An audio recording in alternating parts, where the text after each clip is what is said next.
एक आपका अलहदा मुकाम था। तो आज सुमेरा हमारी जो डिस्कशन का टॉपिक, जैसा कि हमने अपनी ऑडियंस को कन्वे किया था कि वो है core problems of Pakistan agriculture system and their practical solutions, especially in the case study of China and Pakistan agriculture systems. तो सबसे पहले तो आपको खुश आमदीद हमारे प्रोग्राम में। तो और सुनाएं, कैसे बहुत हैं आप? शुक्रिया ठीक है। जुनैद। मैं अल्हम्दुलिल्लाह ठीक ठाक हूँ और बहुत शुक्रिया जुनैद। और आपका ये बड़ापन है कि आपने इतनी मोहब्बत से तारुफ कराया, क्योंकि आपकी शख्सियत खुद किसी तारुफ की मोहताज नहीं है। आप बहुत जो है वो मायानाज शख्सियत है। आपने बड़ा सर्व किया है यूनिवर्सिटी ऑफ एग्रीकल्चर को अपने स्टूडेंट टाइम फ्रेम में। तो आपके लिए बहुत ज़्यादा मेरे दिल में इज्जत। और हर एग्रेरियन, चाहे वो सीनियर है या वो अभी पढ़ रहा है, तो वो जुनैद एग्रेरियन के नाम से ज़रूर वाकिफ होगा। इसके लिए आपका मैं शुक्रिया अदा इसलिए लाजमी करना चाहूँगा कि मुझे याद है जब हमने अपना कैरियर स्टार्ट किया था यूनिवर्सिटी ऑफ एग्रीकल्चर फैसलाबाद में, तो हमें आप तरह के जो हैं वो उस्ताद की रहनुमाई जो है ना नसीब हुई थी। तो सबसे पहले सुमेरा आप ही, मैं चाहूँगा कि एक ना आप अपना थोड़ा सा इंट्रोडक्शन करवा दें ताकि हमारी ऑडियंस को पता लगे कि आपकी क्वालिफिकेशन क्या है, और यूनिवर्सिटी का थोड़ा सा बैकग्राउंड जो है वो बता दें आप। जी, मेरा नाम स्मेरा सर रॉय है और मैंने बैचलर्स और मास्टर्स जो है यूनिवर्सिटी ऑफ एग्रीकल्चर फैसलाबाद से किया है। और मतलब ऐसा है कि मेरा हॉर्टिकल्चर मेजर था, उसमें सर असलम परवेज साहब मेरे मास्टर्स के सुपरवाइजर थे। वेजिटेबल साइंसेज में मैंने मास्टर्स किया था। और फिर इसके बाद यहाँ पे मैं चाइना एग्रीकल्चर यूनिवर्सिटी में पीएचडी कर रही हूँ और लास्ट ईयर ऑलमोस्ट स्टार्ट हो चुका है ये प्लांट फ्रूट्स बायोटेक्नोलॉजी के अंदर। और अब कुछ अखबारों के लिए लिख रही हूँ, कुछ लाइक पाकिस्तान की वुमेन एग्रीकल्चर को लाइक मैं प्रमोट करना चाह रही हूँ, साइंस साइंस की तरफ गर्ल्स को। और बस ऐसे ही लाइक ये कुछ ना कुछ वो जो जुनून है ना कुछ करने का, जो भी आप डिबेट्स का बता रहे थे कि वो स्टूडेंट टाइम फ्रेम से है कि वो कुछ पाकिस्तान के लिए करने का कुछ लाइक वो है कि हम हमेशा बोलते रहते हैं हमारे मुल्क में ये नहीं है, हमारे मुल्क में वो नहीं है, कंप्लेंट्स ये वो। तो जहाँ जिस थोड़ी बहुत कैपेसिटी में हम कर सकते हैं किसी को गाइड करके, किसी की कोई हेल्प करके, तो वो करने की बस एक कोशिश जारी है। लेडीज़ एंड जेंटलमैन, आपको मैं बताता चलूँ कि हमारी अक्सर जो है जब डिस्कशन होती है अपने सोशल सर्कल के अंदर, तो सुमेरा असगर से भी अक्सर हमारी बात होती रहती है। तो उसमें अक्सर जो है ना सुमेरा कहती हैं मुझे कि आप जो है ना थोड़ा सा सोशली जो है मेन स्ट्रीम करो ना चीज़ों को।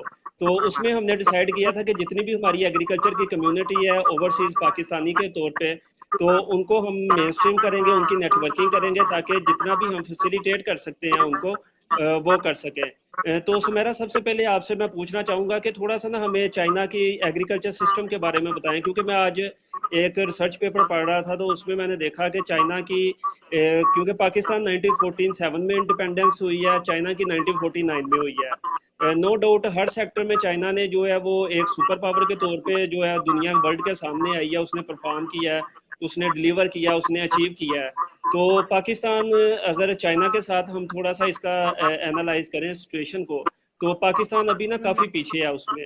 तो मैं जिस तरह रिसर्च आर्टिकल पढ़ रहा था तो उसमें मैंने देखा कि चाइना में जब इकोनॉमिक रिफॉर्म्स 1978 में इन्होंने लॉन्च की, तो उससे पहले जो जीडीपी में मेजर रोल है वो एग्रीकल्चर का था चाइना चाइना में। उसके अलावा चाइना जो है वर्ल्ड की कह लें कि लीडिंग ग्रीन इकोनॉमी जो है ना वो चाइना की है, आपको वो पता लगेगा। और उसके अलावा जितने भी डेवलप्ड कंट्रीज हैं उसके साथ अगर आप कंपेयर करते हैं तो चाइना का जो एग्रीकल्चर का जीडीपी में रोल है चाइना में वो 10% है। और बाकी जितनी भी डेवलप्ड कंट्रीज है उसमें यानी कि आपका यूएसए आता है, यूनाइटेड किंगडम आता है, इवन के जापान जैसे कंट्रीज शामिल है, तो वो सिर्फ 1% उधर एग्रीकल्चर का जो है ना वो कंट्रीब्यूशन है। तो कहने का मतलब ये है कि चाइना ने जिधर कह लें कि इंडस्ट्रियलाइजेशन में लीड किया सबको, सर्विसेज डिपार्टमेंट में मैं देख रहा था कि 10% रोल जो है वो एग्रीकल्चर का जीडीपी में चाइना में, 39% जो है वो आपका इंडस्ट्री सेक्टर का है, और तकरीबन कोई 51% जो है वो आपका सर्विसेज डिपार्टमेंट का रोल है। तो ये इस तरह किस तरह यानी कि इन्होंने क्या स्टेप्स लिए, क्या जो है पॉलिसीज इंट्रोड्यूस करवाई, आप पहले हमें ना उसके बारे में बताएं थोड़ा सा ताकि हमारी ऑडियंस को एक बैकग्राउंड की समझ हो। अच्छा जनाब, ऐसा ये सब लोग एक चाइना की जब हिस्ट्री को कोट करते हैं या लाइक अब उनकी करंट इकोनॉमी को कोट करते हैं तो वो बेस लाइन भूल जाते हैं। जैसे अभी जुनेद बात कर रहे थे कि जब यहाँ पे रिफॉर्म्स टाइम पीरियड चल रहा था, लाइक 70s वगैरह जब चल रहा था, तो उस दौर में सबसे ज्यादा जो है एग्रीकल्चर सेक्टर ने सपोर्ट किया था, और इन लोगों ने सबसे पहले तो एग्रीकल्चर रिफॉर्म्स की थी, और पर्टिकुलरली लाइक रूरल रिफॉर्म्स की। और इन लोगों ने अपने एग्रीकल्चर को प्रेफरेंस देकर उसके अंदर बहुत ज्यादा इन्वेस्ट करके और उसको फोकस करके इन्होंने बेस बनाई बाकी हर सेक्टर के लिए, और वो हर सेक्टर ने बाद में वो उस चीज को साबित किया और लाइक अपना कंट्रीब्यूट लाइक किया। अब पाकिस्तान में क्या चीज, जब हम कंपेयर करते हैं लाइक दोनों को, तो पाकिस्तान में एग्रीकल्चर सेक्टर स्ट्रेंथन था, लाइक जब हम बात करते हैं लाइक 60 तक तो सब सही चल रहा था। उसके बाद क्या हुआ है कि जब एग्रीकल्चर हमारी प्रेफरेंस से निकल गया, लाइक प्रायोरिटीज से निकल गया, हमने उसको इग्नोर करना शुरू कर दिया। एग्रीकल्चर आप माने या ना माने, बैकबोन है सारे बाकी इंडस्ट्री, डायरेक्टली इनडायरेक्टली कहीं ना कहीं समहाउ रिलेटेड है। क्योंकि अच्छा हमारे कंट्री में ना एक क्रिएट करने की बहुत ज्यादा जरूरत है। लोगों को लगता है कि एग्रीकल्चर मतलब सिर्फ किसान होंगे और वो हल चला रहे होंगे और वो बैल वाला बस वो चीज है। भाई आपका एग्रीकल्चर जो है ना, वो आपकी बहुत सारी मतलब सनतों को मिला के बनता है। उसके अंदर आपका एनिमल हस्बेंड्री, आपका डेयरी, उसके अंदर आपका पोल्ट्री, उसके अंदर आपका एनवायरनमेंट, उसके अंदर आपका cereal crops, fruits, vegetables, fisheries, it's like बेइंतहा चीजें हैं। तो मेरा जो एक दुख है ना कि जब पाकिस्तान का एग्रीकल्चर को समझा ही नहीं गया कि एग्रीकल्चर की असल रूह क्या है। इसमें मैं समझती हूँ कि हमारा का भी कसूर है कि हमारी कम्युनिकेशन स्किल्स इतनी स्ट्रांग नहीं थी कि हम दुनिया को अपने पाकिस्तानियों को बता नहीं पाए कि एग्रीकल्चर क्या है। और दूसरी बात यह है कि हमारा गवर्नेंस है कि मतलब वो जिन लोगों के हाथों गया उनको भी एग्रीकल्चर का कोई इतना, जैसे आज हम दिन में बात कर रहे थे, पाकिस्तान में ये समझा जाता है वो मतलब जिसका बस जमीनों में जो खेती चलाता है वो एग्रीकल्चर है। अब भाई एग्रीकल्चर वो इन्वेंशन बन चुका है, कन्वेंशन नहीं है। आप यहाँ पे तो आप चाइना की बात कर रहे थे, इनकी हर एग्रीकल्चर इंस्टीट्यूट के अंदर, इनकी हर यूनिवर्सिटी के अंदर काम ही सेल लेवल से स्टार्ट हो रहा है, मॉलिक्यूलर लेवल पे सब कर रहे हैं। बायोटेक्नोलॉजी में लाइक वो जीन के साथ प्ले कर रहे हैं कि जी कौन सा हम ऐसा जीन इंट्रोड्यूस कर रहे हैं कि जी फूड साइज बड़ा हो, छोटा हो, कलर हो, यील्ड ज्यादा हो, मतलब वो मैनिपुलेशन लाइक वो प्ले कर रहे हैं। और आप पाकिस्तान में इनमें बता रही थी कि इनकी जो अंडर ग्रेजुएट के स्टूडेंट्स हैं उनकी जो एक इंटर्नशिप होती है ना, हमारी 7th-8th सेमेस्टर में लास्ट में होती थी, जी जी वो जी जी डीएनए आरएनए एक्सट्रैक्ट करना, पीसीआर और ये चीजें तो इनके बच्चों की खेल है। और हमारे यहाँ वहाँ पे वो मतलब रिसोर्सेज नहीं है। उसकी वजह से क्या होता है कि हमारे ये मशीनरीज लाइक पीसीआर को एक आधी होती है, वो भी दूर दूर से दिखा देते हैं जब वो विजिट कराने जाते हैं, ये पीसीआर है। और इसके पीसीआर को इसलिए कहते हैं कि ये पॉलीमरेज चेन रिएक्शन है, बच्चे अब कल आना दोबारा। तो मतलब वहाँ कहाँ रिसर्च होगी जहाँ पे ना उसकी कोई डेमोन्स्ट्रेशन है, ना उसकी कोई मतलब प्रैक्टिकल में ना हो दी जाती है।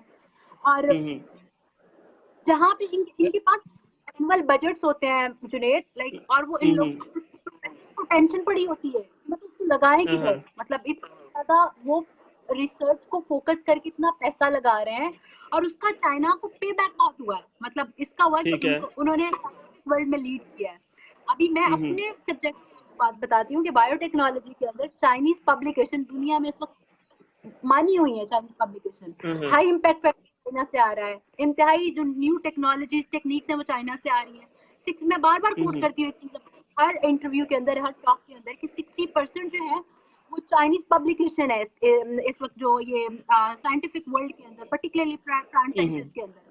तो जब तक आप इन्वेस्ट नहीं करेंगे, जब तक आप पैसा नहीं लगाएंगे, जब तक आप एग्रीकल्चर के साथ सौतेली बेटी माँ वाला सलूक करेंगे, जब तक आप नाअहल लोगों के हवाले करेंगे एग्रीकल्चर को, जिनको पता नहीं है एग्रीकल्चर के मसले क्या है, और ऊपर से माजरत के साथ जो हमारा सिस्टम है उसके अंदर कोई इतना गलत सिस्टम है कि लोग रिटायर्ड ही नहीं होते उस सिस्टम के अंदर। मतलब एक बंदा रिटायर्ड होता है वही कॉन्ट्रैक्ट पे आ जाता है, फिर वो दोबारा कॉन्ट्रैक्ट पे आ जाता है, अनलेस अंटिल वो मरने के करीब ना पहुंच जाए या आईसीयू में दाखिल ना हो जाए, उसकी वो जो ख्वाहिश है वो खत्म ही नहीं होती।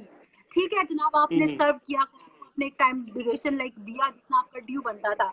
Now just give a space for new people, for new ideas, like नए लोगों को आप जगह वो अब लाइक बहुत सारे पीएचडी जो है वो रिमोट सेंसिंग के अंदर, बायोटेक्नोलॉजी के अंदर करके आ रहे हैं। वो पाकिस्तान जाते हैं, हायर एजुकेशन कमीशन को मिलते हैं, अपने डॉक्यूमेंट सबमिट कराते हैं, एप्लीकेशन कराते हैं, यूनिवर्सिटीज में जाते हैं, वहाँ पे जॉब्स नहीं है उनके पास।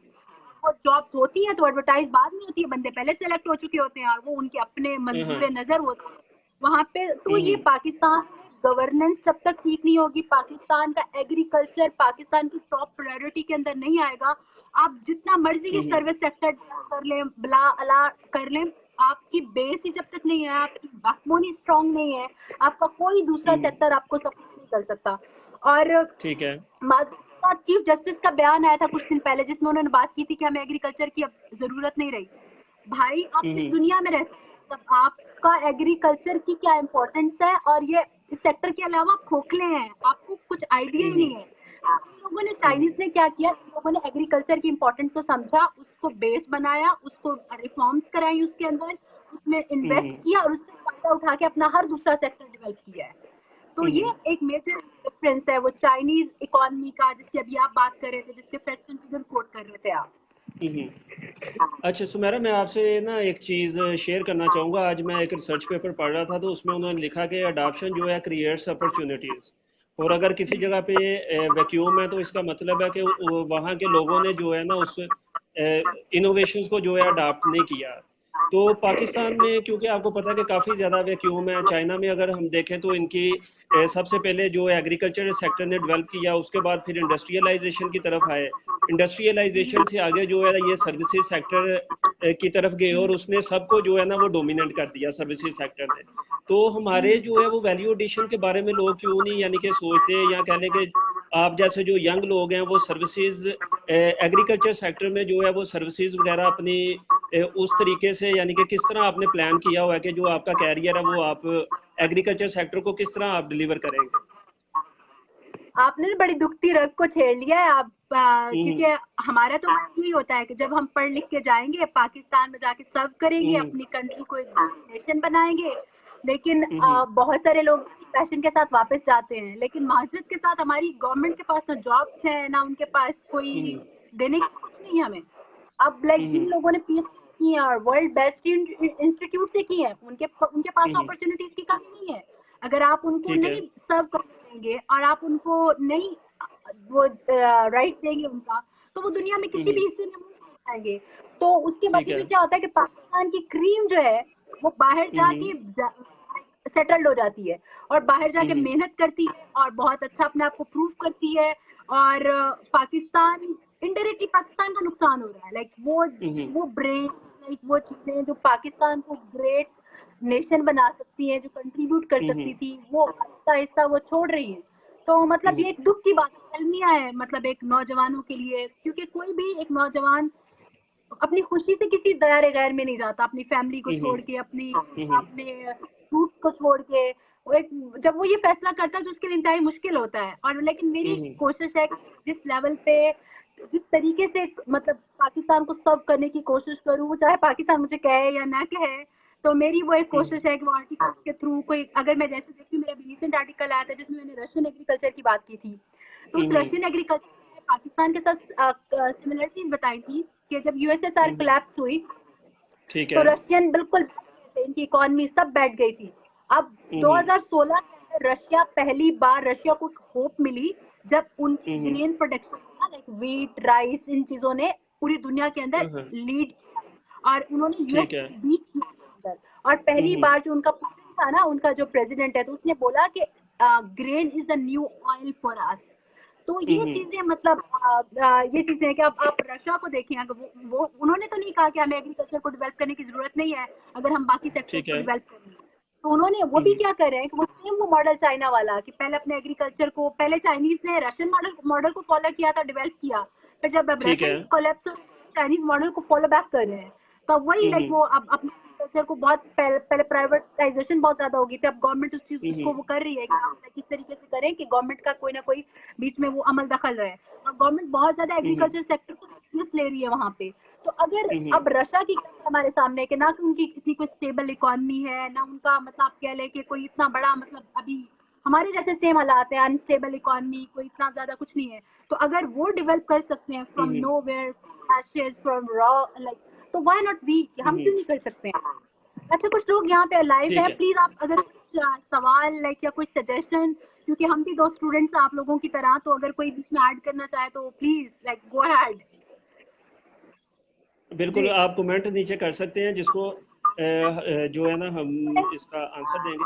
अच्छा सुमेरा, मैंने आपसे एक बात पूछनी थी कि मैं ना चाइना की हिस्ट्री थोड़ी सी पढ़ रहा था, तो उसमें मैंने देखा कि 1978 में जब आपका इकोनॉमी की रिफॉर्म्स उन्होंने चाइना वालों ने लॉन्च की, तो उससे पहले क्योंकि मेन कह लें कि इनकम सोर्स जो है चाइना के लिए वो एग्रीकल्चर सेक्टर था, तो चाइनीज गवर्नमेंट ने हैवी टैक्सेस इम्पोज किए एग्रीकल्चर सेक्टर के लिए, ताकि वो अपने अर्बन और इंडस्ट्री को जो है ना वो कह लें कि सब्सिडाइज कर सके। तो यानी कि कह लें कि इंडस्ट्री को सब्सिडाइज करने के लिए उन्होंने हैवी टैक्स इम्पोज किए ऑन एग्रीकल्चर सेक्टर, क्योंकि agriculture sector was the main source of income for the Chinese government at that time. तो यानी कि हालात कह लें कि 1978 में अगर एग्रीकल्चर सेक्टर में देखा जाए तो वो चाइना के पाकिस्तान वाले थे। अभी भी जो पाकिस्तान गवर्नमेंट है उसने टैक्सेस वगैरह इम्पोज किए हुए हैं। उसके बाद जब इकोनॉमी रिफॉर्म्स इन्होंने चाइना के अंदर इम्पोज कर दी, तो उसके बाद ज़्यादा जो प्रायोरिटी थी चाइनीज़ गवर्नमेंट की वो तो इंडस्ट्री सेक्टर और सर्विसेज सेक्टर हो गया। जितनी नो डाउट कि उधर वेल डेवलप चाइना के अंदर आपको एग्रीकल्चर देखने को मिलेगी, लेकिन as compare to industry sector और सर्विसेज सेक्टर जो उनकी कहने के प्रायोरिटी थी एग्रीकल्चर सेक्टर, वो टाइम बाय टाइम जो है ना कम होती गई। उसकी मैं एग्जांपल आपको ये दूंगा कि चाइनीज जब हमारे यहाँ तो अभी कम तो दूर की बात है, अभी इसको थोड़ा सीरियस तो होने दे, मतलब अभी वो सीरियस तो तो होने हमारे दें। दूर है, हम तो हमारा वो तो डेवलप हो चुके हैं भाई, वो दुनिया की सेकंड लार्जेस्ट इकोनॉमी बन चुके हैं, उनका तो हमारे साथ क्या मुकाबला। हम तो अभी बिल्कुल वो पाँव पे खड़े, क्या हम तो वो क्या कहते हैं, अभी चलने तो दूर की बात, हम तो रेंगने के काबिल भी नहीं हुए ना। तो हमारा तो इसका आप जो हाँ हाँ तो आपसे जी मेरा यानी कि बोले आप। क्वेश्चन ये था कि जी आपसे मेरा क्वेश्चन ये था कि क्योंकि चाइना में आप काफ़ी मैंने देखा आपकी एक्टिविटीज़ वगैरह एक्सप्लोर करती रहती हैं, फार्मर की लाइफ को देखती रहती हैं, तो उधर कौन सी फार्मर लाइफ लेवल पे कौन सी मेजरमेंट्स ऐसी हैं जो स्टेप फार्मर कम्युनिटी ने लिए, या जो कह लें कि आपकी उनकी जो कम्युनिटी सर्विसेज वगैरह थी गवर्नमेंट की, वो किस तरह उन्होंने जो है ना अपने फार्मर को सस्टेनेबल किया और इम्प्रूव किया, उसके लाइफ साइकिल को, उसकी लिविंगहुड को और उसकी इकोनॉमिक्स को। ये बहुत अच्छा सवाल आपने किया। यहाँ पे ना चाइनीज गवर्नमेंट ने, जो मैंने हम्म अभी शुरू में बात की, इन लोगों ने रूरल रिफॉर्म्स की, और रूरल रिफॉर्म में इन लोगों ने हम्म छोटे छोटे टाउनशिप्स बनाए, और हम्म टाउनशिप्स को इन लोगों ने ना, जो लोकल गवर्नमेंट है उसके थ्रू, लाइक हम्म जो मेन गवर्नमेंट थी, जो प्रोविंशियल लाइक गवर्नमेंट थी या फेडरल गवर्नमेंट थी, उन्होंने बहुत ज्यादा हम्म लाइक असिस्टेंस दी, हेल्प दी हम्म लोकल हम्म गवर्नमेंट को, लोकल गवर्नमेंट ने आगे लोकल फार्मर्स को दी। और मैं जो दिन में आपको एक बात हम्म बता रही थी ना, चाइनीज ने एक अच्छा काम ये हम्म किया कि इन लोगों की जैसे काउंसिल होती है, एकेडमिशियन की काउंसिल होती है, जिसमें एग्रीकल्चर एक्सपर्ट होते हैं, वो एनालाइज करते हैं कि कमिंग 4 इयर्स में, 5 इयर्स में चाइना को इस चीज की ज्यादा जरूरत है, इन क्रॉप्स की इम्पोर्ट के हवाले से, एक्सपोर्ट के हवाले से। तो फिर वो इंस्ट्रक्ट करते हैं लाइक फार्मर्स को आगे, और मतलब गवर्नमेंट की तरफ से कि अगर आप इन चीज को ग्रो करेंगे या जो भी, तो उनके इंसेंटिव्स दिए जाते हैं, और लाइक उनको वो चीज लाइक, ये बड़ा खूबसूरत एक रिलेशन है। मतलब आप उसको डर कह लें बेशक गवर्नमेंट का, बेशक आप उसको तरबियत कह लें कि लोगों ने जो एक कॉम क्रिएट की है, तैयार की है लाइक टाइम फ्रेम में, 40-50 साल के अरसे के अंदर।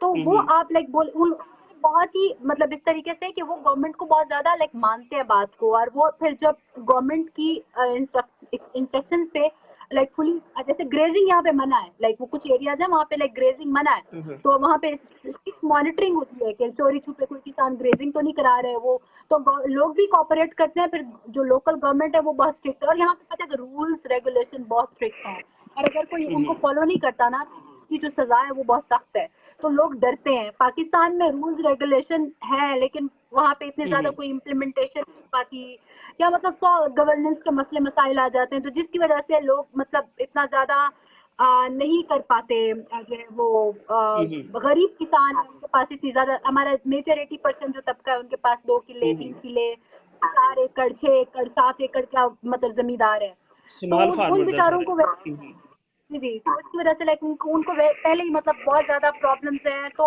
जब तक गवर्नमेंट असिस्टेंस नहीं देगी, रेट्स नहीं देगी, ठीक और है। खासकर ऐसे किसानों के लिए पैकेजेस तैयार नहीं किए जाएंगे, छोटे किसान, मिडिल क्लास लाइक किसान के लिए, मतलब ठीक बेशक है। आप उनको फसल ना करें जिनके मुरब्बों के लिहाज से जमीन है, लेकिन हमारा जो पिसा हुआ किसान है, हम अच्छा, पाकिस्तान में एक और बड़ा काम होता है, मतलब जो भी जी जी आता है ना, किसान लाइक किसान ये करे, फार्मर ये करे, फार्मर वो करें, भाई गवर्नमेंट कहाँ है, लाइक गवर्नमेंट का किरदार कहाँ है? जो इतने बड़े बड़े आपने इंस्टीट्यूट्स बनाए हुए हैं वो क्या कर रहे हैं? मतलब आप क्या लाइक क्या असिस्टेंस दे रहे हैं? मतलब खाली वो कागज पूर करके डाटा भर के भेजना, मतलब ये नहीं है। ना हमारे किसानों को मॉडर्न एग्रीकल्चर के बारे में बताया जाता है, और हमारी सबसे बड़ा प्रॉब्लम ये है कि हमारा एग्रीकल्चर मॉडर्नाइज नहीं है। ना उनको ठीक बताया है। जाता है मॉडर्न के बारे में, ना लाइक वो खाली मतलब वो जो बैठे होते हैं वहाँ पे जो एआरओ वगैरह भी लगे होते हैं, उनमें से मैं सब नहीं, बहुत बहुत सारे अच्छे लोग भी काम करते हैं जो पैशनेटेड हैं, लेकिन हम एक इन जनरल लाइक जब सोसाइटी की हम बात करते हैं तो उसके अंदर यही माइंडसेट देखा गया है कि लोग जाके जो अपनी ड्यूटीज है उसको ऑनेस्टली फुलफिल नहीं करते। हमारे बेचारे किसान को पता ही नहीं है कि कौन से बीज आ चुके हैं और किस चीज को, किस प्रैक्टिस को किस चीज से रिप्लेस करना है, कौन सा लाइक खाद का नया फॉर्मूला है। तो वो अपने टाइम बेचारे वो आगे पीछे पूछ पाछ के जो भी है लाइक वो खुद ही रिसर्च इंस्टीट्यूट को ढूंढते ढूंढते आते हैं, कभी अयूब एग्रीकल्चर में, कभी कहीं पे, क्योंकि हम जब इंटर्नशिप वगैरह करते थे तो वहीं होते थे। तो ठीक है। ये हाँ, ये तो बड़े गंभीर मसले हैं जो गवर्नेंस के हैं, और ये जो इस तरह की चीजें हैं, वो सेम बात वही आ जाती है। जब तक आपके एग्रीकल्चर आपकी प्रायोरिटी नहीं बनेगा, और जब तक आप एग्रीकल्चरल इमरजेंसी नाफिज नहीं करेंगे मुल्क के अंदर, आप एग्रीकल्चर से नहीं एक्सपेक्ट कर सकते कि वो आपकी सारी इकोनॉमी को खड़ा कर देगा और आपको बूस्ट देगा और आपकी बाकी जो सेक्टर्स हैं वो भी डिवेल्प हो जाएंगे, क्योंकि आपका जो मेजर है वो आप लिविंग तबका है वो विलेज में रहता है। तो जब तक ठीक आप है। उनको मेन स्ट्रीम में नहीं लेके आएंगे, जब तक हम उनको कौमी धारे में शामिल नहीं करेंगे ना, तब तक पाकिस्तान ऐसा होल ग्रो नहीं कर सकता। और हम बात करते हैं बलूचिस्तान, बलूचिस्तान में सॉइल जो है वो लाइक वो हिली मॉन्टेनियस इस तरह का है, मतलब वो थोड़ा सा बंजर। अब उसमें क्या drip irrigation system, sprinkler irrigation system जब तक नहीं आएंगे तब तक बलूचिस्तान ग्रो नहीं कर सकता। इनका मसला है वहाँ पे वाटर लॉग सॉइल बहुत ज्यादा है, जिसे सेम और थोर कहते हैं, वो हल नहीं होगा तब तक सिंध के अंदर मतलब तो कोई पोटेंशियल का फायदा नहीं उठा सकते। और मतलब ठीक है। पाकिस्तान में जो हमें एक मेजर एक प्लान की जरूरत है पाकिस्तान के एग्रीकल्चर के लिए। और जब तक वो लोग जो पाकिस्तान के जमीनी हकाइक से वाकिफ नहीं है, पाकिस्तान के एग्रीकल्चर को ट्रू सेंस में नहीं जानते, और वो तब तक पाकिस्तान की हम कहते हैं ना एग्रीकल्चर रिफॉर्म्स नहीं आ सकती हैं। और जो मार्केट के साथ जो लोग जानते हैं वो इक़्तिदार की जंग में, कुर्सियों की जंग में, बस वो एक दूसरे पे केस डाल रहे हैं इधर उधर। तो ये मसले हैं जिसकी वजह से जाती मफाद बहुत बढ़ चुका है कौमी मफाद से, तो जिस वजह से मसले आ रहे हैं। अच्छा सुमेरा, मैं ना आपसे एक बात अपनी कहने की पर्सनल फीलिंग है जो मैं शेयर करूंगा कि मैं क्योंकि एग्रीकल्चर प्रोफेशन से वाबस्ता हूँ, तो उसमें जो मैंने पर्सनली फील किया है ना, हमारे फार्मर को जितने भी प्रॉब्लम्स है उसके साथ एक जो कोर कहने की प्रॉब्लम है ना, वो है मिडल मैन का। मिडल मैन जो है फार्मर की इलिटरेसी को या कहने के उसके भोलेपन को जो है ना एक्सप्लॉइट करता है, और सारी इकनॉमिक्स की जो खिचड़ी बनाता है ना वो हमारा मिडल मैन बनाता है। तो बिल्कुल। चाइना में क्योंकि आप रह रहे हैं तो अच्छा, मैं पहले ये कहता था कि रोल ऑफ मिडल मैन जो है ना वो ख़त्म करना चाहिए हमें, ताकि फार्मर को जो है ना उसकी इकनॉमिक्स बेहतर हो। लेकिन अब मैं इस कंक्लूजन पे पहुंचा हूँ कि रोल ऑफ मिडल मैन तब तक ख़त्म नहीं हो सकता पाकिस्तान के अंदर जब तक हमारा फार्मर एजुकेटेड नहीं हो जाता, जब तक हमारा फार्मर स्किल्ड नहीं हो जाता, जब तक हम उसे बेसिक स्किल्स के साथ इक्विप नहीं कर देते। और उसमें मार्केटिंग वगैरह भी आती है, और इसके लिए एक कहने के आपको ना लॉन्गर टाइम चाहिए है। तो बेसिकली हम यानी कि मिडल मैन को ख़त्म नहीं हमें करना चाहिए, हमें concept of middle man change करना चाहिए। कंसेप्ट ऑफ मिडल मैन किस तरह चेंज हो सकता है? जिस तरह जो यूथ है जब तक उसको हम इंडक्ट नहीं करते एग्रीकल्चर सिस्टम के अंदर, यूथ को हम इक्विप नहीं करते एग्रीकल्चर सिस्टम के अंदर, तब तक जो है ना ये तब्दीली कहने के रूनुमा नहीं हो सकती, और तब तक जो फार्मर है उसका माशी तौर पे इस्तेहसाल जो है वो होता रहेगा। तो काइंडली हम उससे शेयर करें कि चाइना के अंदर role of youth and women in Chinese agriculture system किस तरह का है? आया वो यानी कि कह लें कि एज अ लेबर फोर्स ही उधर काम कर रहे हैं, या सर्विसेज सेक्टर में भी उनकी रीजनेबल जो है वो सर्विसेज हैं एग्रीकल्चर सेक्टर के अंदर? अच्छा, यहाँ पे किसी ने कमेंट किया, मैं जुनैद आपके सवाल की तरफ पहले आऊंगी। उन्होंने कहा कि चाइना के साथ हमारा कंपैरिजन गलत है, क्योंकि मतलब उन्होंने कोई बात की है। जी बिल्कुल आप ठीक कह रहे हैं, लेकिन पता है क्या, जब कोई कंट्री डेवलप कर रहा होता है ना, या अपने आप को प्रूव कर चुका होता है, वो हमारे लिए एज अ मॉडल होता है कि अगर वो कर सकता है तो हम क्यों नहीं कर सकते। इसका मतलब ये नहीं कि हम चाइना को मतलब चाइना के साथ तो मुकाबला कर रहे हैं, या चाइना को, जैसे अब हमने रशियन एग्रीकल्चर की बात की कि उन्होंने ग्रेन प्रोडक्शन आपको मनवाया है, और उन्होंने साबित किया 2016 के अंदर जब वो first time like grain production के लाइक वो लीडर बने। तो जब कोई अच्छा काम कर रहा होता है तो हम कहते हैं कि अगर वो कर सकता है तो हम क्यों नहीं कर सकते भाई। तो मकसद बात है किसी कंट्री को ना कोई उनके साथ कंपैरिजन नेगेटिव सेंस में है ना पॉजिटिव सेंस में है। हम जस्ट लाइक एक बात कर रहे हैं कि अगर कोई भी कर सकता है तो पाकिस्तान क्यों नहीं कर सकता। अच्छा, जब अब मैं आपके सवाल की तरफ आती हूँ कि जो आपने बात की, बड़ा खूबसूरत सवाल आपने किया है। सुमेरा, सुमेरा जी एक चीज अगर आप, सॉरी आपकी मैं बात जो है काट रहा हूँ, इसमें ना एक चीज मैं कोट करना चाहूंगा। और वो कोट करना ये है कि मैंने ना डिफरेंट कह लें कि हमारे इधर लोकल एरियाज हैं, जब उनको डेवलप होते हुए मैंने स्टडी किया बचपन से, यानी कि 3-4 कह लें कि सिटीज कह लें, टाउन्स कह लें, तो उनमें जो डेवलपमेंट मॉडल है ना वो सेम होता है। यानी कि सबसे पहले किसी भी इलाके में डेवलपमेंट होनी है तो सबसे पहले उधर जो है आपकी फूड स्ट्रीट जो है वो डेवलप होगी, उसके बाद फिर ब्रांड आएंगे, फिर जो है यानी कि आस्ता आस्ता जो है ना डेवलपमेंट, लेकिन जो डेवलपमेंट मॉडल है वो तकरीबन सभी का सेम होता है। तो इसलिए अगर हम आज चाइना के साथ कंपेयर कर रहे हैं पाकिस्तान के एग्रीकल्चर सिस्टम को, तो वो बेसिकली हम एक्सप्लोर करना चाह रहे हैं, हम डिस्कस करना चाह रहे हैं कि चाइना ने कौन सी ऐसी मेजरमेंट्स हैं या ऐसी कह लें कि डेवलपमेंट एग्रीकल्चर सेक्टर में की है कि जिससे हम अभी बहुत पीछे हैं, जिनको हमें अडॉप्ट करने की ज़रूरत है। तो ये हम क्लाइमेट के हवाले से नहीं कर रहे, उनकी मट्टी पर जो साइल प्रोफाइल है उसके हवाले से नहीं कर रहे, तो इस तरह का कंपेयर नहीं है। लेकिन जो कह लें कि एग्रीकल्चर सिस्टम में जो नेसेसिटी है वो नेसेसरी कह लें इनोवेशन है, उनके ऊपर हमारी बात हो रही है। जी आप प्लीज कंटिन्यू करें। तो इसके अंदर जो आपने बात की ना मिडिल मैन की, और आपने यूथ की बात की, सॉरी, और आपने बात की वुमेन की, मैं वुमेन। इसको रिस्पॉन्ड करना चाहूंगी। यहाँ पे मैं जब लाइक चाइना के अंदर लाइक गई, मैं रूरल लाइक जगहों पे मैंने थोड़ा देखा, ज्यादा तो नहीं लेकिन मैं थोड़ा सा मेरा एक्सपोजर हुआ, मैंने देखा कि जो औरतें हैं वो इतना फ्रीली काम कर रही हैं, और वो उनकी दुकानें हैं, वो अपनी लाइक छोटी छोटी लाइक शॉप चला रही हैं, मंडी में बैठी हुई है, वो जी मिडिल मैन भी बनी हुई है, ट्रेड भी कर रही है, वो सब कुछ कर रही है। तो थोड़ा जो सा रूरल वुमेन है। Women like everything they are हाँ डूइंग, लाइक हाँ मैं बोल रही हाँ हूँ हाँ। के अंदर जो बड़ी, आप लाइक एग्रीकल्चर कुछ दूर की बात है, आप यहाँ पे बीजिंग में निकले, शंघाई में निकले, जो बड़े बड़े लाइक वो बसें नहीं होती, वो डबल डेकर बसें, वो जी औरतें जी। चला रही है, मतलब बहुत कम है। अच्छा। आप किसी भी ऑफिस हाँ हाँ। 80% एडमिनिस्ट्रेशन लाइक आपको औरत मिलेगी। यहाँ पे औरत बहुत ज्यादा मतलब जो है ना आजाद है, इस सेंस में कि वो कोई नेगेटिव सेंस में नहीं है कि मतलब उसको डर नहीं है किसी चीज का कि कोई जुमला कसेगा। फर्ज करो कि हमारी औरत सोच सकती है बेचारी बाजार में दुकान बना के बैठी हो, हाँ कहीं एक आधी जगह पे अलग बात है, लेकिन हमारे मर्द की गैरत को गवारा नहीं होता कि मतलब हमारी औरत क्यों दुकान बना के बैठे। तो मतलब वो थोड़ा कल्चरल एक सोसाइटी को, मतलब वो हमारा एक वो चीज है, और इसके अंदर यहाँ पे वो नहीं है। मतलब यहाँ की औरत मतलब वो आराम से अपनी दुकान चला रही है, अपना बिजनेस चला रही है, अपना मिडल मैन भी बनी हुई है, यहाँ पे ट्रेड भी कर रही हैं लाइक सब्जियां भी उगा रही हैं, फल भी उगा रही हैं। तो वुमेन बहुत ज्यादा एक्टिव मैंने देखी है यहाँ के एग्रीकल्चर के अंदर, हर लिहाज से, हर चेन, जो वैल्यू चेन के अंदर ना हमारी वुमेन का तो बहुत अहंकार होता है, बेचारी चुनाई कर लेंगी, बुआई कर देंगी, इससे ज्यादा नहीं होगा, तो वो आगे सारा मिडल मैन एक आगे वो होगा। तो यहाँ पे ठीक एक है। ये चीज है कि बहुत ज्यादा इन्वॉल्व है एग्रीकल्चर के अंदर, और उसकी वजह से जो है ना बहुत लाइक स्टार्टअप बहुत ज्यादा छोटे छोटे बिजनेस लाइक औरतें 3-4 मिलके कर लेती हैं, और वो ठीक मतलब है। अपने ऑर्चर्ड, फ्लावर कट फ्लावर का बिजनेस किया हुआ है, शुरू किया हुआ है, बहुत ज्यादा मतलब डिफरेंट टाइप के। और यूथ भी ना इन लोगों ने बहुत ज्यादा यूथ को इनकलकेट किया है, यूथ को लाइक ऐसे ठीक है। प्रोजेक्ट देते हैं मास्टर्स के अंदर ही ना, कि वो जाके फार्मिंग कम्युनिटी के साथ लाइक इंटरेक्ट करें, उनके प्रॉब्लम्स को सुने, और फिर वो सजेशन देते हैं जो इनकी एडमिनिस्ट्रेशन काउंसिल होती है लाइक, जो आगे से रूरल लाइक रिफॉर्म्स बनाती है, या लाइक अगले 5 साल का जो मंसूबे बनाने होते हैं कि हम अपने एग्रीकल्चर के अंदर अब ये वाली इनोवेशन लेके आएंगे, इस चीज को रिमूव करेंगे, इसको ज्यादा करेंगे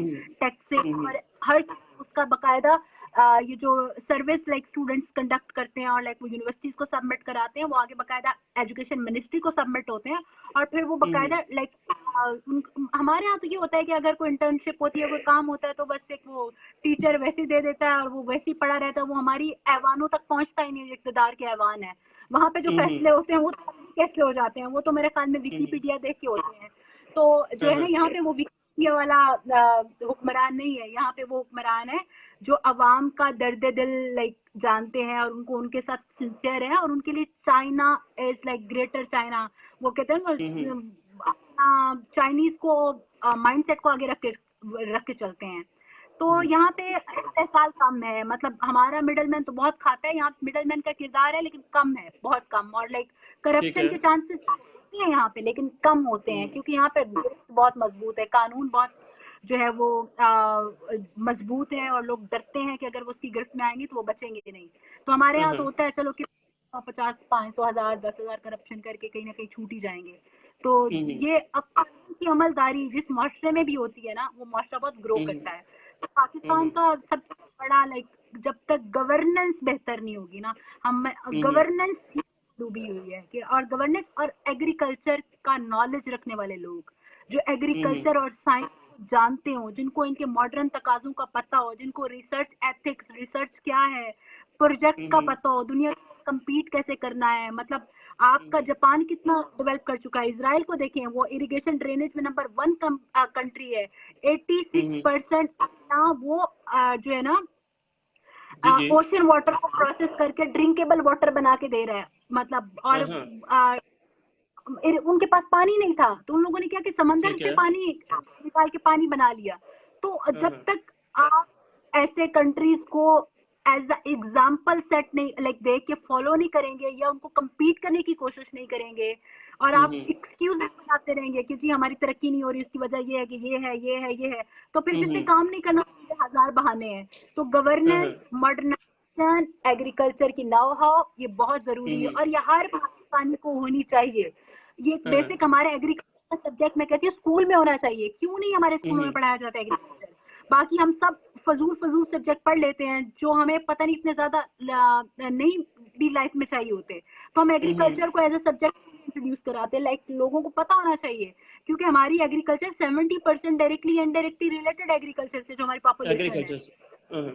सुमेरा, उसमें ना मैं आपकी बात को ऐड करूंगा कि मुझे याद है कि मैं जब 8th क्लास में था ना, तो मैंने एग्रीकल्चर को जो है ऑप्शनल सब्जेक्ट रखा था।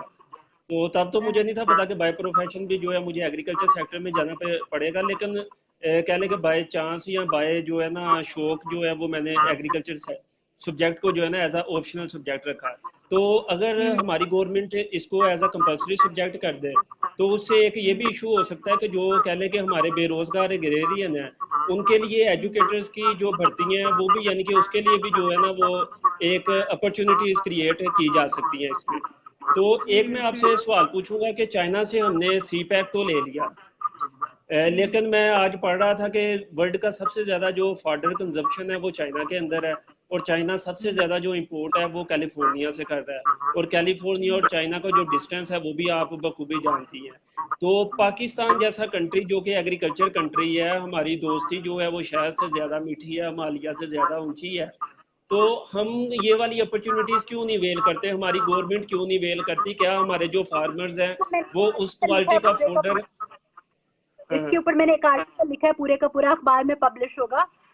उसमें मैंने यही बात की कि इंडिया और चाइना के रिलेशंस को इतने अच्छे नहीं है। वो हिस्ट्री हमें पता है, कोल्ड रिलेशन भी थोड़ा कंफ्लिक्ट चल रहा है बॉर्डर पे। इसके बावजूद चाइना और इंडिया के जो है ना आपस में रिसर्च, इनोवेशन और एग्रीकल्चर में बहुत ज्यादा प्रोजेक्ट साइन हुए हैं लास्ट 10 ईयर्स के अंदर। और पाकिस्तान कहते हैं ना हमारी हिमालय से ऊंची दोस्ती, अभी आपने कहा शहर से मिट्टी, तो वो हमारी, हमें सी पैक सिर्फ मिला। हमें सी पैक में क्या है कि हमें जो है वो क्या बोलते हैं उसको, आप हमें सड़कें बना के दे दें, आप हमें कोई होटल बना के दे दें, कोई मरी वाला इलाका थोड़ा बेहतर कर दें। तो प्रायोरिटीज मैटर करती हैं। आपको चाइना ने वो दिया जो आपने चाइना से मांगा, जितने में आप खुश हो गए। तो नहीं, जो चाइना ने आपको बताया, जो चाइना ने आपको बताया, आपने मांगा नहीं, जो चाइना ने आपको बताया। आपने प्रपोज नहीं किया कि आप हमें दें, वो चाइना ने कहा कि आपके अंदर ये पोटेंशियल है, आप इसके बारे में क्यों बात नहीं करते? अब पाकिस्तान का अगर एग्रीकल्चर का मिनिस्टर या पाकिस्तान की साइंस एंड टेक्नोलॉजी का मिनिस्टर अगर वो इतना दर्द वाला एक इंसान होता, या जिसको इतनी नाव होती, या जिसको इतना कंट्री के जो है ना जमीनी हकाइक का पता होता, तो वो आपको बताता है कि हमारे पास ये पोटेंशियल भी, हम आपको ये भी सर्व कर सकते हैं एग्रीकल्चर में, आपको ये बेच सकते हैं, ये कर सकते हैं, ये कर सकते हैं। तो वो नहीं हुआ हमारी तरफ से। हमारा मुकदमा लड़ने वाला ही कोई नहीं है भाई, तो हमारा तो वकील ही कोई नहीं, तो हम किससे क्या करें? नहीं, हम किसको नहीं, नहीं, आप हमारे वकील आप है ना, आप हमारे ग्रीन एम्बेसडर हैं पाकिस्तान के, आप मुकदमा लड़े इस पे। मैं करने की कोशिश कर रही हूँ, मैं जिस लेवल पे क्योंकि वो कहते हैं ना, शिकवा जुल्म से बेहतर है कि अपने हिस्से की क्षमा जलाते जाते। थोड़ी सी गलती भी हो सकती है, क्योंकि मैं ना इतना लगाव नहीं है मेरा शायरी के साथ, लेकिन वो कहते हैं के उसे पासे वफा था फराज, तुम तो अपनी तरफ से निभाते जाते। तो वही कोशिश जारी है मेरी तरफ से, जिस लेवल पे जिस प्लेटफॉर्म पे जाऊं, पाकिस्तान का एक प्रोडक्टिव एक प्रोग्रेसिव इमेज दूं, और हमारी पूरी दुनिया को हमारे बारे में गलत फहमी कि पाकिस्तानी औरतें जो है शायद वहाँ पे इनको बहुत दबा के रखा जाता है, इनको फ्रीडम नहीं है, ये कॉन्फिडेंट नहीं होती है, ये बात करें तो उनके हाथ कांपते हैं।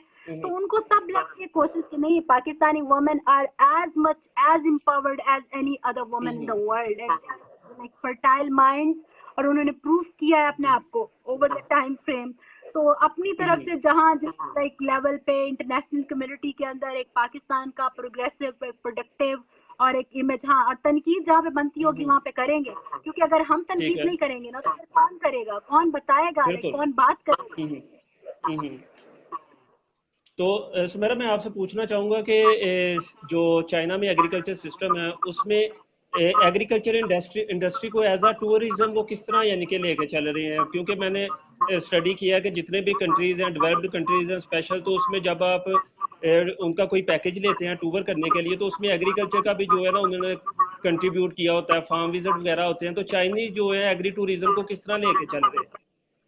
ये बहुत ज्यादा इन्होंने लिंक अप किया हुआ है, और क्योंकि चाइना, मैंने अब दिन में भी आपको बता रही हूँ, चाइना बहुत बड़ा एक मुल्क है, बहुत बहुत खूबसूरत मुल्क। इनके पास हर तरह की खूबसूरती है, लाइक ओशन से लेके बीचेस से लेके मिडोज, एवरीथिंग। तो ये जहाँ इनके इवन, मैंने अभी लास्ट टाइम कोई ये कोविड से पहले इनका यूनाइटेड नेशंस का एक ऑर्गेनिक फोरम अटेंड किया पाकिस्तान को रिप्रेजेंट करते हुए। मैंने वहाँ पे देखा कि ये वो यहाँ पे शांशी प्रोविंस है, वो बड़ा हिस्टोरिक प्रोविंस है, वहाँ पे था।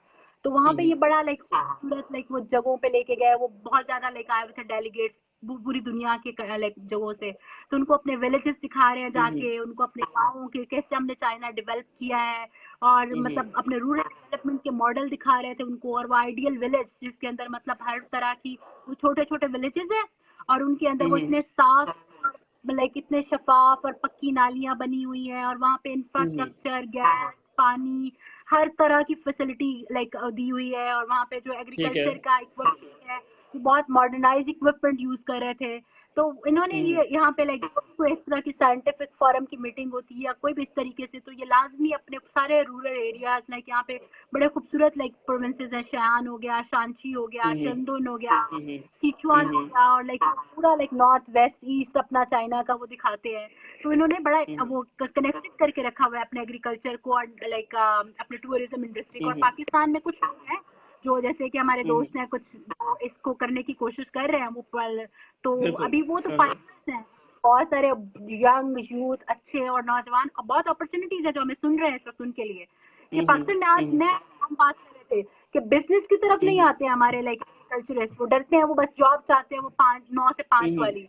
भाई कल्चर के अंदर बिजनेस का इतना बड़ा एक मतलब प्लेटफॉर्म है कि मतलब हमारी तो पॉपुलेशन ही मोर देन 200 मिलियंस है। तो हमारे पास तो इतनी पॉपुलेशन है, अगर हम कोई एक बिजनेस खोल लें, कोई पोल्ट्री का खोल लें, फिशरीज का खोल लें, कोई अपना फिश फार्म बना लें, या कोई हम छोटा सा कोई आइडिया फ्लावर का बिजनेस, वैल्यू एडिशन की तरफ जा सकते हैं हम। आप किसी भी आप सेक्टर में चले जाएं, एग्रीकल्चर की कोई डायमेंशन पकड़ लें, तो आप शुरू में तो थोड़ा बहुत एक स्ट्रगलिंग फेज आता है, वो तो हर बिजनेस में आता है, तो आप करोड़ों का रेवेन्यू कमा सकते हैं। तो बस ये हमारी तरफ हमारा ना बट डरते रहते हैं, और इंडियंस इसमें बहुत अच्छा कर रहे हैं। इंडियंस जो है ना वो बहुत ज्यादा एग्रीकल्चर में बिजनेस में इन्वॉल्व है, वो अफ्रीका तक निकल गए हुए हैं, और वो आगे पूरा मिडिल ईस्ट कवर करके पूरी दुनिया की मंडियों में पहुंच चुके हैं, प्रोडक्ट्स बेच रहे हैं। और हम वही मतलब जो है ना हमारे पेरेंट्स हमें सिखाते हैं कि वो 5 से 9 से 5 जॉब और वो ARO वगैरह लग जाओ या कोई ऐसे ऐसे कर लो। तो मतलब आप बिजनेस में पैसा है, आप पैसे की तरफ आए। ठीक है। अच्छा सुमेरा, आपने क्योंकि एमफिल के अंदर पाकिस्तान के अंदर भी रिसर्च की है और यूनिवर्सिटी ऑफ एग्रीकल्चर फैसलाबाद का दुनिया में एक नाम है, और अभी भी आप PID में रिसर्च कर रहे हैं, तो आप थोड़ा सा बताएं कि किस तरह जो है वो कह लें कि चाइना का रिसर्च सिस्टम एक कह लें कि इम्प्रूव है, जो कि कुछ इनोवेशंस है जो इधर हमें पाकिस्तान में अडॉप्ट करनी चाहिए। और दूसरा, मुझे काइंडली अपनी रूटीन बताएं कि आपकी रिसर्च की पाकिस्तान में क्या रूटीन थी और चाइना में क्या रूटीन है। अल्लाह, ये काफी मुश्किल सवाल है, और जवाब बहुत ऑब्वियस है। पाकिस्तान में मुझे कुछ नहीं आता था, literally like you know I don't know anything about research. About research वहाँ पे रिसर्च मतलब और हम्म, मैंने जो कुछ सीखा है वो यहाँ से चाइना से सीखा है। और पहला मेरा ठीक है। पूरा साल तो टेक्निक सीखने में लग गया कि मतलब मैंने जिंदगी में कभी पीसीआर रन नहीं किया था, लाइक वो चीजें वो करके देखी, hmm, PCR, DNA, RNA, molecular biotechnology में कंस्ट्रक्ट कैसे बनाते हैं, एग्रोबैक्टीरियम क्या चीज होता है, जीन क्या चीज होता है, उसको कैसे कट करते हैं, हम्म, कैसे लाइक ऐसी ऐसी चीजें। ठीक है। तो वो हम्म, पहली बार देखी यहाँ पे, तो मैं हैरान रह गई, लाइक मतलब मेडिकल है। तो हम्म, रिसर्च का बहुत बड़ा गैप है चाइना और पाकिस्तान, हम्म, अगले शायद 2 साल लगेंगे गैप कवर करते करते, हम्म, क्योंकि इनके पास तो इतनी मॉडर्न लैब्स हैं, कोई और एक आधी लैब नहीं है।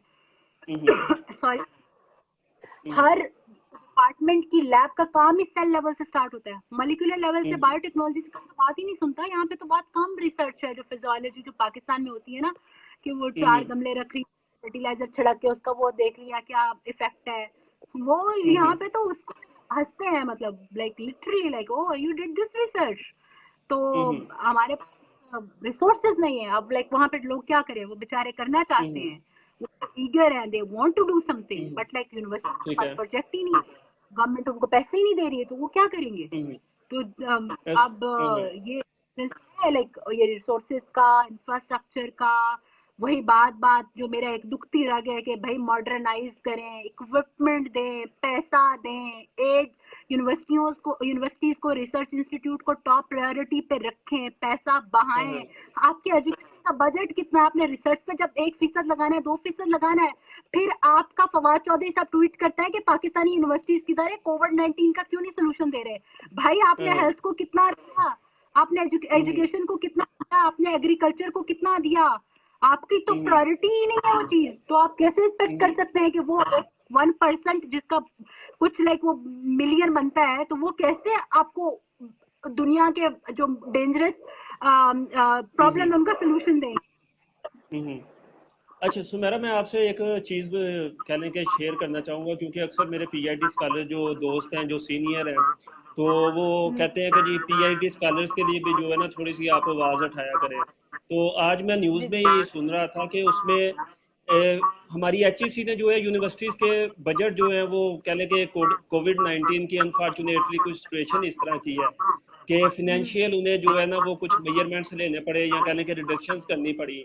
तो अगर कोविड 19 से पहले भी देखें तो रिसर्च में हमारी जो एचईसी की फंडिंग होती है वो बड़ी, यानी कि उस लेवल की नहीं होती जिस तरह की हमारी डिमांड है या हमारे पीएचडी स्कॉलर्स हैं। तो किस वो तरह भी जो है गवर्नमेंट, किस तरह उनके गवर्नमेंट पास जो पैसा हमारे नहीं। पी हाँ, हाँ। अच्छा मुझे ये बताएं आप कि हमारे गवर्नमेंट पीएचडी स्कॉलर्स को किस तरह फैसिलिटेट करके कर सकती है कि वो फॉरेन क्वालिफाइड हैं और पाकिस्तान में आके सर्व करना चाहते हैं, लेकिन इधर अपॉर्चुनिटीज नहीं है उनके पास। तो क्योंकि आप भी पीएचडी करनी है, आपने भी घर वापस आना है, तो एक आपने भी इस बारे में कोई चीज़ सोची होंगी।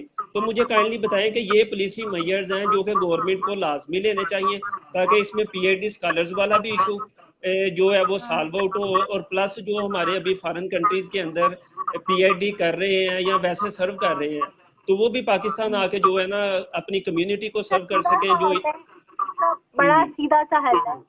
आप ठीक है। एग्रीकल्चर का बजट ज्यादा करें, आप ठीक है। एग्रीकल्चर का बजट ज्यादा करें, आप एग्रीकल्चर का बजट ज्यादा करें, आप प्रोजेक्ट्स हम्म, दें, आप पैसा दें, आप पाकिस्तान हम्म, की क्रीम को सेव करें। आपके जो हम्म, उन सब्जेक्ट में पीएचडी करके वापस लौट रहे हैं जो इस वक्त दुनिया की जरूरत है, जो दुनिया मुंह हम्म, खोल के बैठी है, जो बायोटेक्नोलॉजी के अंदर पीएचडी मिले, आप उनको हम्म, सेव करें, उनको मत जाने दें अपने मुल्क से, आप उनको बुला के नौकरियां दें। मैं ये नहीं कह रही हम्म, हूँ कि जो ऐसे लोग जो मेहनती नहीं है या जिन्होंने अच्छी पब्लिकेशंस नहीं की, अच्छे पेपर नहीं लिखे या अच्छी रिसर्च नहीं की, आप उनको बेशक हम्म, मत नौकरी दें।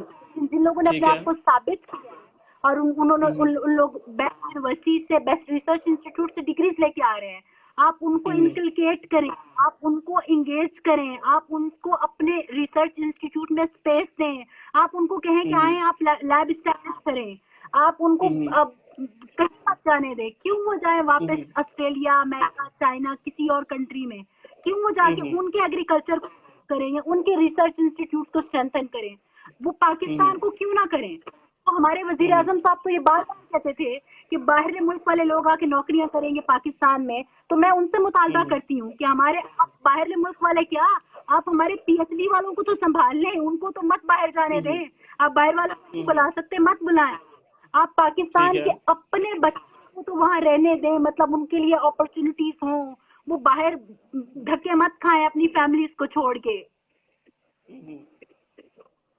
तो दूसरा सुमेरा, मुझे आप ये बताइएगा कि अगर किसी ने चाइना के अंदर पीएचडी या एमफिल में एडमिशन लेना है, तो उसके लिए स्कॉलरशिप का एक जो प्रोसेस है, क्योंकि हमारी जितनी भी ऑडियंस हमें सुन रही है उनमें मेजॉरिटी जो है वो स्टूडेंट कम्युनिटीज़ हैं, तो वो अक्सर सवाल पूछते रहते हैं। और जिस तरह आपसे डिस्कस हो रहा था कि हमारे जितने भी ओवरसीज़ पाकिस्तानी डिफरेंट यूनिवर्सिटीज़ के अंदर हैं, हम उनको मेन स्ट्रीम करके स्टूडेंट्स के लिए जो है वो कह लें कि एक गाइडलाइन जो है प्रोवाइड किया करेंगे कि इस तरह जो है आप डिफरेंट कंट्रीज के अंदर डिफरेंट यूनिवर्सिटीज़ के अंदर अप्लाई कर सकते हैं।